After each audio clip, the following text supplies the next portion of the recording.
அல்லாம கையும் தெளிவுபடுத்துறாங்க. அதுல முதலாவது வகையினர் ஆக டேஞ்சரானவங்க. 50 வருஷம் தொழுதிருக்கிறாங்க, 60 வருஷம் தொழுதிருக்கிறாங்க, 70 வருஷம் தொழுதிருக்கிறாங்க, தன்னுடைய மரண படுக்கை வரைக்கும் தொழுதிருக்கிறார்கள். யாரும் தவறுதலாக புரிந்துவிடக் கூடாது. கொள்கையை சீராக முறையாக அவர்கள் தொழவில்லை. கியாமத்துடைய நாளையில் அல்லாஹ் சொல்லுவான், நீ தொழுதாத்தான், ஆனா தொழுதாலும் எந்த பிரயோஜனம் இல்லை. உன்னுடைய தொழுகையின் மூலமாக உனக்கு கேடு ஏற்பட்டிருக்கிறது.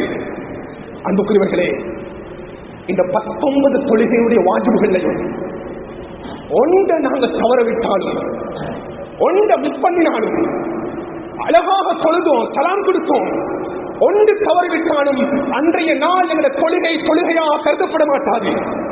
இதுதான் புகாக்களுடைய ஏகப்பட்ட முடிவாக இருந்து கொண்டிருக்கிறது.